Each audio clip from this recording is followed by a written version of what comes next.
High all government job aspirants, welcome to my YouTube channel Zen Studies for government jobs. তো দীর্ঘ প্রতীক্ষার পর তোমাদের ডাব্লিউবিসিএস 2021-এর জন্য ফর্ম ফিল আপ শুরু হয়ে গেছে। আজকেই অফিসিয়াল নোটিফিকেশন আউট হয়ে গেছে, সমস্ত ডিটেলস আমরা দেখে নেবো। তো যারা এই বছর প্রথমবার ডাব্লিউবিসিএস পরীক্ষা দেবে তোমাদের বলবো এই অফিসিয়াল নোটিফিকেশনটা অনেকটাই বড়, তো পুরোটা ডাউনলোড করবে এবং খুব ভালোভাবে স্টাডি করবে, তারপরে কিন্তু ফর্ম ফিল আপ করবে। কোনো রকম ভুল ভালভাবে ফর্ম ফিল আপ করে দেবে না তাড়াতাড়ি করতে গিয়ে। তো একটু ডিটেলসগুলো আমি বুঝিয়ে দিচ্ছি, একটু দেখে নাও। তো দেখো, ডাব্লিউবিসিএস পরীক্ষা দুটো পার্টে কন্ডাক্ট হয়। সবার প্রথম রিটেন এক্সাম হবে তোমাদের, তারপরে এবং পার্সোনালিটি টেস্ট হবে তারপরে। এবার এই যে রিটেন এক্সামের আবার দুটো পার্ট রয়েছে। এক হচ্ছে প্রিলিমস এক্সাম, যেটা তোমাদের অবজেক্টিভ এমসিকিউ টাইপের হবে, এবং তারপর হবে মেন্স এক্সাম, সেটা হচ্ছে বোথ তোমার এমসিকিউ এবং কনভেনশনাল টাইপ, যেটা বেঙ্গলি এবং ইংলিশ থাকে মেন্স এক্সামে। তো সেখানে তোমাদের ওটা ডেসক্রিপটিভ টাইপের হয়, এবং বাকি যে পার্টগুলো রয়েছে হিস্ট্রি, জিওগ্রাফি, কনস্টিটিউশন, এগুলো সব এমসিকিউ টাইপের হয়। তো সমস্ত ডিটেলস আমি তোমাদের বুঝিয়ে দেবো। এবং তার সাথে দেখে নাও, এখানে যে তোমাদের মেন্স এক্সাম, প্রিলিমস এক্সাম হলো, তারপরে মেন্স এক্সামের জন্য ডাক পাবে। তাদের মেন্স এক্সামে যারা পাস করবে তারা পার্সোনালিটি টেস্ট বা ইন্টারভিউতে ডাক পাবে। এ হচ্ছে প্রসেস পুরোটা। এরপরে এখানে দেখেন না, তোমাদের যে প্রিলিমস পরীক্ষা যেটা হবে সেটা তোমাদের মার্চ এপ্রিল 2021 হবে। কারণ এই বছর পিছিয়ে গেছে, যেহেতু ফর্ম ফিল আপ তোমাদের সাধারণত নভেম্বর মান্থে আউট হয়ে যায়, তো এই বছর এক মাস পরে আউট হচ্ছে, তো সেই জন্য তোমাদের পরীক্ষাও কিন্তু এক মাস পিছিয়ে গেছে। তো লাস্ট তোমাদের ফেব্রুয়ারি 9 তারিখে যথাসম্ভব হয়েছিল, তো এই বছর এবং মার্চ এপ্রিল গিয়ে তোমাদের পরীক্ষাটা হবে। এবার এখানে দেখে নাও, এক্সিকিউটিভ পরীক্ষা যেটা হচ্ছে সেটা 4টে পার্ট থাকে, মানে 4টে গ্রুপ থাকে। Group A, group B, group C, group D, 4 ধরনের পোস্ট থাকে। ওকে, তো পার্ট করে থাকে। এখানে ডিফারেন্স হচ্ছে তোমাদের স্যালারিগুলো অনেকটা চেঞ্জ হতে থাকে। তো সবার প্রথম দেখো, এখানে গ্রুপ এ পোস্ট যেগুলো রয়েছে সেগুলো হচ্ছে এগুলো, যেমন এক্সিকিউটিভ পোস্ট রয়েছে, assistant commissioner of revenue in the integrated West Bengal revenue service, তারপর West Bengal cooperative service, West Bengal labour service, এগুলো সব গ্রুপ এ পোস্ট। ওকে, এরপর দেখো West Bengal food supply service, এগুলো গ্রুপ এ পোস্ট। তারপর রয়েছে ওয়েস্ট বেঙ্গল এমপ্লয়মেন্ট সার্ভিস, এটাও তোমার group A post. Group B পোস্টটা হচ্ছে police force. Okay, West Bengal police service, এটা হচ্ছে গ্রুপ বি, একটাই পোস্ট থাকে গ্রুপ বি। তো যারা পুলিশের জন্য প্রিপারেশন নিচ্ছ, এখানে হাইট ওয়েট রেশিও দেওয়া রয়েছে, সেটা দেখার পরে কিন্তু ফর্ম ফিল আপের সময় ফর্ম ফিল আপ করবে। তারপরে যেটা রয়েছে গ্রুপ সি পোস্ট, তো গ্রুপ সিও অনেক ভালো ভালো পোস্ট আছে, যেমন joint block development officer, superintendent district কালেকশনাল home or deputy superintendent, এই পোস্টগুলো রয়েছে। তারপরে দেখো West Bengal junior social welfare post রয়েছে, এগুলো সব পোস্টগুলো হচ্ছে গ্রুপ সি পোস্ট। এবং গ্রুপ ডিতেও অনেক ভালো পোস্টই আছে, তো সেটা হচ্ছে গ্রুপ ডিতে যে পোস্টগুলো রয়েছে সেটা হচ্ছে inspector of cooperative society, panchayat development officer এবং rehabilitation officer under refugee live. দেখো, নর্মাল যে গ্রুপ ডি পোস্ট বেরোয় এবং এই গ্রুপ ডি দুটো কিন্তু সেম নয়। ওকে, এটা কনফিউজ হয়ে যাবে না, অনেকজন কনফিউজ হয়ে যাবে যে নর্মাল যে গ্রুপ ডি বেরোয় সেই গ্রুপ ডি আর এই গ্রুপ ডি একই না। তো সেই গ্রুপ ডি এই গ্রুপ ডির মধ্যে আকাশ পাতাল পার্থক্য, বুঝলে? এবার দেখো ভ্যাকেন্সি পিএসসি কখনোই তোমাদের আগে থেকে বলে দেয় না কত ভ্যাকেন্সি। তোমাদের যখন সেই ফাইনাল মেন্স এক্সামের জন্য, তোমাদের যখন মেন্স এক্সামের পর ইন্টারভিউর সময় দেখা হবে বা ফাইনাল মেরিট লিস্ট যখন পাবলিশ হবে, তখনই ওরা তোমাদের কতজন তোমার পাস করেছে বা কত ভ্যাকেন্সি রয়েছে সেটা তখন তোমরা জানতে পারবে। এরপর দেখো কোয়ালিফিকেশন কী চেয়েছে। তো ডাব্লিউবিসিএস এ অ্যাপ্লাই করতে গেলে তোমাকে a degree of a recognise university, তোমাকে ডিগ্রি মানে গ্র্যাজুয়েশন পাস হতে হবে। তুমি পাস কোর্সে পাস করো, অনার্সে পাস করো, ইঞ্জিনিয়ারিং করে পাস করো, কিন্তু তোমাকে গ্র্যাজুয়েশন পাস হতে হবে। ওকে, এটা 1 নম্বর কোয়ালিফিকেশন। 2 নম্বর কোয়ালিফিকেশন তোমাকে যে জানতে চাইছে যে তোমাকে read write speak in Bengali, বাংলায় পড়া লেখা এবং বলতে পারা জানতে হবে। Not required of those candidates whose mother tongue is Nepali, তো যাদের মাতৃভাষা নেপালি তাদের এটা দরকার নেই, এসেন্সিয়াল নয়। তাদের জন্য এটা তোমাদের এক্সাম্পশন দেওয়া রয়েছে। এবং দেখা রয়েছে তোমাদের স্পেশাল নোটস যেটা দিয়েছে যে the candidate must fulfil the required qualification by closing date, যে এই যে কোয়ালিফিকেশনগুলো চেয়েছে তোমাদের যেন, যে ফর্ম ফিল আপের লাস্ট ডেট তার আগে যেন তোমাদের ডিগ্রি, মানে ওর ডিগ্রি চেয়েছে, তো ডিগ্রিটা যেন তোমার কমপ্লিট হয়ে থাকে। ওকে, এবার দেখো এখানে এজ লিমিট, তো এখানে বিভিন্ন গ্রুপের, মানে গ্রুপ এর জন্য একটা আলাদা লিমিট আছে, গ্রুপ বির জন্য আলাদা, গ্রুপ সির জন্য আলাদা, গ্রুপ ডির জন্য। তো এখানে দেখে নাও, তোমাদের সেই ডিটেলসটাই তোমাদের এখানে বলেছে। এখানে দেখো, not below 21 years but not more than 36 years on the 1st January of the year of examination for service and post include group A and group C, মানে তোমার ডেট অফ বার্থ যদি 2nd জানুয়ারি 1985 থেকে 1st জানুয়ারি 2020 সালের, 2000 সালের মধ্যে হয়ে থাকে, তবেই তুমি কিন্তু এটার জন্য অ্যাপ্লিকেবল। এরপরে দেখো, for West Bengal police service, যেটা গ্রুপ বির জন্য রয়েছে, সেখানে তোমার এজ লিমিট যেটা চেয়েছে সেটা তোমার 20 বছর বয়স থেকে 36 বছরের মধ্যে তোমার বয়স হতে হবে। মানে তোমার ডেট অফ বার্থ 1985 থেকে 2001 সালের মধ্যে তোমার হতে হবে। এবং এখানে দেখো যেগুলো গ্রুপ ডি যে পোস্টে রয়েছে সেখানে তোমার এজ লিমিট 21 বছর থেকে 39 বছর পর্যন্ত হতে পারে। দেখো গ্রুপ এ এবং গ্রুপ বির জন্য ম্যাক্সিমাম এজ যেটা থাকে সেটা 36 বছর, গ্রুপ ডির জন্য যেটা রয়েছে সেটা তোমার জন্য রয়েছে 39 বছর। ওকে, এটাও এজ লিমিটটাও যারা ওভার হয়ে যাচ্ছে তো তারাও কিন্তু অ্যাপ্লাই করতে পারবে না, কিন্তু যারা এসসি এসটি আছে তোমাদের জন্য এজ রিল্যাক্সেশন আছে, তো সেটা তোমরা দেখে নেবে।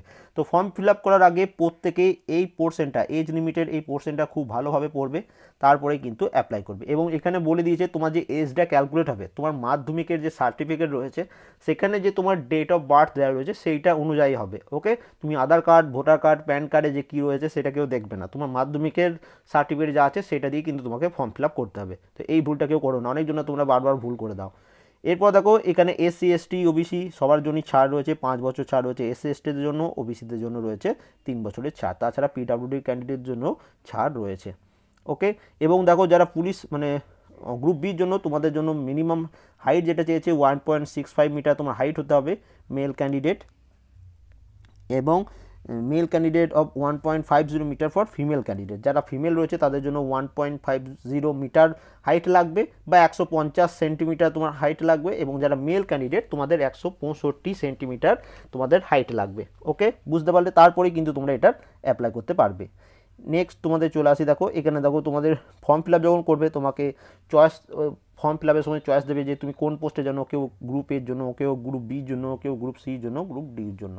এবার দেখো এইখানে তুমি 4টে পোস্টের জন্য অ্যাপ্লিকেবল হতে পারো, আবার যাদের পুলিশের জন্য হাইট ওয়েট হচ্ছে না তো তোমরা group A, group C, group D এরকমভাবে চুজ করবে। ওকে, নেক্সট চলে আসি, তোমাদের আর কি জানতে চেয়েছে এখানে তোমাদের দেখে নাও। দেখো এখানে mode of application can be submitted through online, তো তোমাদের ফর্ম ফিল আপটা হবে অনলাইনের মাধ্যমে। এবং তারপরে submission of more than one application by the same candidate is strictly forbidden and such application are liable to cancel. কেউ যদি একবারের বেশি মানে দুবার ফর্ম ফিল আপ করে দেয়, মানে প্রথমে কেউ ফর্ম ফিল আপ করলে ভুল করে দিচ্ছ তুমি ভাবলে আর একবার ফর্ম ফিল আপ করবো, তখন কিন্তু তোমার ক্যান্সেল হয়ে যাবে। দুবার ফর্ম ফিল আপ করবে না, একবারই ফর্ম ফিল আপ করবে, দেখে শুনে ধীরে ধীরে ফর্মটা ফিল আপ করবে। ওকে, তো এই ছিল সমস্ত ডিটেলস। এবং এখানে দেখো তোমাদের ফর্ম ফিল আপের জন্য যে লাগবে 210 টাকা করে ফর জেনারেল ওবিসি ক্যান্ডিডেটের জন্য, এবং যারা এসসি এসটি ক্যান্ডিডেট আছো তাদের জন্য এবং পিডাব্লিউডি ক্যান্ডিডেট আছো তাদের কোনো ফিস পেমেন্ট করতে হচ্ছে না। ওকে, এই ছিল সমস্ত ডিটেলস। কোনো কিছু বুঝতে না পারলে অবশ্যই কমেন্ট করবে। এবং এখানে একটা জিনিস যেটা দিয়েছে ল্যাঙ্গুয়েজ অফ দ্য এক্সামিনেশন, তো এখানটা একটু কনফিউজিং করে দিয়েছে। দেখো এখানে কি বলেছে, answer in all the paper compulsory and optional except the language paper may be written either in English or in Bengali unless otherwise direct in this rule on the question paper। তো minimum তোমাদের prelims exam যেটা হয় সেটা তোমাদের বেঙ্গলিতেও question হয়, ইংলিশেও question হয়। এবার এখানে বোঝা যাচ্ছে না যে মেন্স এক্সামেও কি বেঙ্গলিতে হবে কি ইংলিশে হবে, কারণ মেন্স এক্সাম মেনলি তোমার ইংলিশেই কোশ্চেন থাকে। ওকে, বাংলা ভাষানে কোশ্চেন হয় না মেন্স এক্সামে, তো এখানে এই ব্যাপারটা একটু কনফিউজিং করে দিচ্ছে।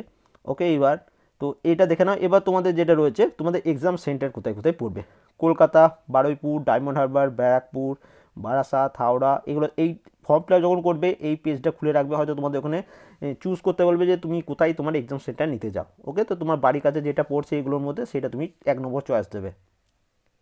আমিও বোঝাতে পারলাম। এবার আরেকটু নিচে যাবে, এখানে তোমাদের সমস্ত রকম ডেট দিয়ে দিয়েছে। তো তোমাদের অনলাইন অ্যাপ্লিকেশন 24শে ডিসেম্বর থেকে শুরু হয়ে যাবে। তোমাদের ফর্ম ফিল আপের যে লাস্ট ডেট সেটা হচ্ছে 15ই জানুয়ারি 2021, 15 জানুয়ারির মধ্যে তোমাদের ফর্ম ফিল আপ শেষ হয়ে যাবে।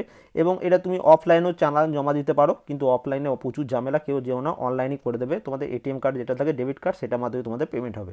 এরপর তোমাদের যদি পেমেন্টে কোনো প্রবলেম হয় এখানে ওদের হেল্পলাইন নাম্বার দেওয়া রয়েছে, সেই নাম্বারে তুমি ফোন করবে, বলবে যে তোমার কী প্রবলেম হয়েছে। এখানে তাদের হেল্প ডেস্ক নাম্বার দেওয়া রয়েছে এবং তাদের ইমেল আইডিও দেওয়া রয়েছে। ওকে, তো কোনো অসুবিধা হলে এগুলো তোমরা ফোন করতে পারো। এরপর আরও নিচে চলে আসবে, এখানে তোমাদের দেখো প্রিলিমস এক্সাম যেটা হচ্ছে সেটা তোমাদের 200 মার্কসের পরীক্ষা হবে, 200টা এমসিকিউ থাকবে এবং 2.5 ঘন্টা টাইম থাকবে। এখানে দেখো 2.5 ঘন্টা টাইম দিচ্ছে, 200 কোশ্চেন থাকছে, 200 মার্কসের পরীক্ষা হবে, তোমরা জানো। এবার দেখো ইংলিশ থাকবে 25 মার্কসের, ইংলিশ গ্রামার, জেনারেল সায়েন্স থাকবে 25 মার্কসের, physics, chemistry, biology, current affairs এবং তোমার ন্যাশনাল ইন্টারন্যাশনাল ইম্পর্টেন্স, তো স্ট্র্যাটেজিকেটা ধরে নাও এর মধ্যে, কারেন্ট অ্যাফেয়ার্স স্ট্র্যাটেজিকে মিলে 25 মার্কস থাকবে। হিস্ট্রি থাকবে 25 মার্কস, জিওগ্রাফি থাকবে 25 মার্কস, ইন্ডিয়ান পলিটি ইকোনমিক্স থাকবে 25 মার্কস, ইন্ডিয়ান ন্যাশনাল মুভমেন্ট থাকবে 25 marks, general laboratory mental ability মানে রিজনিং থাকবে 25 মার্ক। এবার রিজনিংয়ের মধ্যেও কিছু ম্যাথ থাকে এবং দেখো এখানে সবথেকে স্কোরিং সাবজেক্ট হচ্ছে হিস্ট্রি অ্যান্ড ন্যাশনাল মুভমেন্ট, এই দুটো মিলে তোমাদের 50 মার্ক থাকে। ম্যাক্সিমাম স্টুডেন্ট এখানে তোমার 40+ স্কোর করে নেয়, আর যারা খুব ভালো স্টুডেন্ট তারা তো একদম প্রায় ধরে নাও 47-48 এখানে তারা মার্কস তুলে নেয়। এবং ম্যাক্সিমাম স্টুডেন্ট যেটা ভুল করে তারা এই ইংলিশে যে 25 মার্ক রয়েছে এটা একদম ছেড়েই পরীক্ষা দিতে চলে যায়। লাস্ট যে তোমাদের WBCS পরীক্ষা হয়েছিল কাট অফ কত হাই চলে গেছিলো তোমরা প্রত্যেকেই জানো। তো ইংলিশটা মিনিমাম তুমি ট্রাই করবে 15 মার্কস তোমরা টার্গেট করার। ওকে, 25-25ই পেতে হবে এমন কোনো কথা নেই, তুমি যেন 15 মার্কসও অ্যাটেন্ড করে আসতে পারো সেরকমভাবে প্রিপারেশনটা নেবে এবং ইংলিশটা ভুল করেও ছাড়বে না। ওকে, তাহলে কিন্তু তুমি অন্যদের তুলনায় পিছিয়ে যাবে। দেখো জেনারেল সায়েন্সের আমার এখনো পর্যন্ত 40টা ক্লাস করেছি, চ্যাপ্টার ওয়াইজ মাস্ট তোমাকে দেখে যেতেই হবে, আরও ক্লাস করাবো আমি। হিস্ট্রি এবং ন্যাশনাল মুভমেন্ট 50 মার্কস করে থাকে, তো এগুলার আমি তোমার প্রিভিয়াসে শুরু করেছিলাম 2006 সাল থেকে 2014 সাল পর্যন্ত আমার করানো আছে, যে MCQ প্রশ্নগুলো তোমাদের প্রিলিমস এক্সামে এসেছিলো, তো সেটারও প্লেলিস্ট ভিডিও ডেসক্রিপশনে দিয়ে রাখবো, সেখান থেকে দেখে নেবে, বাকিগুলো আমি আস্তে আস্তে তোমাদের করিয়ে দেবো। জিওগ্রাফিটা খুব ভালোভাবে প্রিপারেশন নেবে, জিওগ্রাফিতেও ভালো মার্কস আসে, জিওগ্রাফিতে তুমি নাম্বার করতে পারবে, এবং রিজনিং তো প্রত্যেক এক্সামে যেমন ধরো রিজনিং আসে এরকম। তো তোমাকে মেন সবার প্রথম যেটা করতে হবে প্রিভিয়াস ইয়ার কোশ্চেন, এই WBCS পরীক্ষায় পাস করতে গেলে সবার প্রথম তোমাকে যেটা করতে হবে পুরো প্রিভিয়াস ইয়ার একদম গুলে খেয়ে নিতে হবে, একদম প্রচুর পরিমাণ প্রশ্ন রিপিট হয় বা খুব সেই সেম টাইপের প্রশ্ন থেকে একটু ঘুরিয়ে প্রশ্নটা আসে। ওকে, তো সেরকমভাবে প্রিপারেশন নেবে, মক টেস্ট দেওয়ার চেষ্টা করবে। তো এরপর মেন্স এক্সাম হবে, মেন্স এক্সামে এখানে তোমাদের ডিটেলস দেখে দিয়েছে, দেখো কি বলেছে, scheme of the men's exam. The men's exam shall consist 6 compulsory paper and 1 optional subject এবং consist 2 paper only for candidate applying for group A or group B। দেখো এখানে group A, B, C, D 4টে post রয়েছে। যারা group এই 4টে পোস্টের জন্য apply করতে চাও তোমাদের সবাইকে যে 6টা কম্পালসারি পেপার রয়েছে, 6টা কম্পালসারি পেপার MCQ টাইপেরই প্রশ্ন হবে ইংলিশ ভার্সনে। ওকে, এই বছর বেঙ্গলি হবে নাকি জানিয়ে বোঝা যাচ্ছে না, তবে ইংলিশ ভার্সনে কোশ্চেন হয়ে থাকে, এটা সবার জন্য। এরপর কেউ মনে করো শুধু কেউ গ্রুপ সি এবং গ্রুপ ডি এটার জন্য অ্যাপ্লাই করলো, তো তাকে এই অপশনাল পেপারগুলো দিতে হবে না। ওকে, এবং কেউ মনে করো 4টেই অ্যাপ্লাই করলো, তাকে অপশনাল পেপার দিতে হবে। কেউ যদি গ্রুপ এর জন্যই শুধু অ্যাপ্লাই করে তাকেও 4টে পেপার দিতে হবে। কেউ যদি শুধু গ্রুপ বির জন্য অ্যাপ্লাই করে তাকেও কিন্তু 4টে পেপার দিতে হবে। কেউ যদি শুধু সি এর জন্য দিতে হয় তাকে তোমাকে তাকে ওই অপশনাল পেপারগুলো দিতে হবে না, গ্রুপ ডির জন্য অ্যাপ্লাই করলেও অপশনাল পেপার দিতে হবে না। তো অপশন পেপার অপশন এ এবং বি যদি পোস্ট যেগুলো রয়েছে সেগুলোর জন্য তুমি যদি অ্যাপ্লাই করো তোমাকে অপশনাল পেপার এক্সাম দিতে হবে। ওকে, এবং কম্পালসারি পেপার প্রত্যেকটা তোর জন্য এক, ABCD তুমি যেটাই ফর্ম ফিল আপ করো প্রত্যেকটার জন্য এক। আই হোপ বোঝাতে পারলাম, না বুঝতে পারলে অবশ্যই কমেন্ট করবে, আমি আলাদা করে একটা ভিডিও বানিয়ে দেবো। এবং এখানে দেখো scheme and men's exam, men's exam বলে দিলাম। এবার এখানে দেখো তোমাদের এখানে পেপার দিয়ে দিয়েছে, কম্পালসারি পেপার কি, তো 6 নম্বর, তো 1 নম্বর পেপার হচ্ছে তোমাদের বেঙ্গলি, হিন্দি, উর্দু, নেপালি, সাঁওতালি যে যেটা লিখবে। তো আমরা নর্মালি ধরে নিলাম এটা বেঙ্গলি পেপার। পেপার 2টা হচ্ছে ইংলিশ পেপার, এখানে কিন্তু তোমাদের letter writing, report writing, draft writing এইসবগুলো থাকে। ওকে, পেপার 3, তো এই দেখো পেপার 1, পেপার 2 এই দুটো হচ্ছে ডেসক্রিপটিভ টাইপের। পেপার 3, 4, 5, 6 এই যে 4টে পেপার এটা পুরো তোমার MCQ টাইপ প্রশ্ন হবে। Okay, general studies, history and geography, হিস্ট্রিতে 100টা কোশ্চেন থাকবে, জিওগ্রাফি থেকে 100টা প্রশ্ন থাকবে। পেপার 4 যেটা সায়েন্স অ্যান্ড টেকনোলজি এবং তার সাথে environment, general knowledge, current affairs. তো সায়েন্স অ্যান্ড টেকনোলজি থেকে সায়েন্স ব্যাকগ্রাউন্ড থেকে প্রশ্ন, মানে ফিজিক্স, কেমিস্ট্রি, বায়োলজি এবং সায়েন্স অ্যান্ড টেকনোলজি এই 4টে থেকে 100 মার্কসের প্রশ্ন থাকবে, এবং general knowledge, GK, current affairs এখান থেকে 100টা প্রশ্ন থাকবে। পেপার 5 যেটা ইন্ডিয়ান কনস্টিটিউশন অ্যান্ড ইকোনমি, তো কনস্টিটিউশন থেকে 100টা প্রশ্ন থাকবে, ইকোনমি থেকে 100টা প্রশ্ন থাকবে। এবং পেপার 6 যেটা রয়েছে অ্যারিথমেটিক অ্যান্ড রিজনিং, তো ম্যাথ থেকে 100টা প্রশ্ন থাকবে, রিজনিং থেকে 100টা প্রশ্ন থাকবে। ওকে, তাহলে 1, 2, 3, 4 4টে পেপার 800 মার্কস, এবং এইগুলো দেখো কত মার্কস করে, যত সময় 200 মার্কস করে। ওকে, এখানে তোমাদের কী কী সাবজেক্ট, কে কী সাবজেক্ট নেবে সেটা এখানে তোমাদের দেওয়া রয়েছে। তো এই ডিটেলসটা একটু ভালোভাবে পড়ে নেবে, দেখো এখানে লিখে দিয়েছে। এরপর তোমাদের যখন ইন্টারভিউতে ডাকা হবে গ্রুপ এ এবং গ্রুপ বির জন্য, তুমি যদি ইন্টারভিউতে ডাক পাও তোমার 200 মার্কসের ইন্টারভিউ হবে। গ্রুপ সির জন্য ডাক পেলে তোমাকে 150 মার্কসের তোমার ইন্টারভিউ হবে, এবং গ্রুপ ডির জন্য যদি তুমি ডাক পাও তোমার 100 মার্কসের জন্য তোমার পার্সোনালিটি টেস্ট বা তোমাদের ইন্টারভিউ হবে। তারপর তোমাদের ফাইনাল মেরিট লিস্ট পাবলিশড হবে। এবং দেখো এখানে সমস্ত কিছু দিয়ে দিয়েছে, বেঙ্গলি এবং ইংলিশ প্রত্যেকটাতেই তোমার কিন্তু 200 মার্কস করে। ওকে, তুমি যে কোনো গ্রুপের জন্য অ্যাপ্লাই করো তোমাকে 200 মার্কস তোমার এখানে পরীক্ষা হবে। এরপর তোমাদের জেনারেল স্টাডিজ এখানে তোমাদের বলে দিলাম 200 marks, science and technology current affairs 200 marks. তো এখানে টোটাল এবারে আমি এখানে তোমার দেখে নাও যে গ্রুপ এর জন্য যে অ্যাপ্লাই করছো তোমাকে 1800 মার্কসের টোটাল পরীক্ষা হবে, মেন্স এক্সাম এবং তার সাথে ইন্টারভিউ মিলিয়ে। গ্রুপ বির জন্য 1800 মার্কসেরই হবে, গ্রুপ সির জন্য 1350 মার্কস এবং গ্রুপ ডির জন্য 1300 মার্কস। ইদানিং যা তোমাদের কারেন্ট অ্যাফেয়ার্স বলছি, কাট অফের যে চলছে, তো তো এই বছর তোমরা 130+ স্কোর করার চেষ্টা করবে প্রিলিমস এক্সামে, এবং মেন্স এক্সামে তোমার 65% প্লাস স্কোর করার চেষ্টা করবে। তবে কিন্তু এখন যা কম্পিটিশন, তুমি চাকরি পাওয়ার চান্সটা বেশি ডাব্লিউবিসিএসে, ওকে, কারণ কম্পিটিশন খুব হাই। এবার দেখো এখানে প্রত্যেকটা আলাদা হবে তোমাদের সাবজেক্টের, তোমাদের এখানে দেওয়া রয়েছে সিলেবাসটা তোমরা দেখবে এবং খুব ভালোভাবে প্রিপারেশন নেবে, এবং প্রত্যেককে বেস্ট অফ লাক। কোনো কিছু বুঝতে না পারলে আবার কমেন্ট করবে, আমি রিপ্লাই দেবো। And thank you for watching.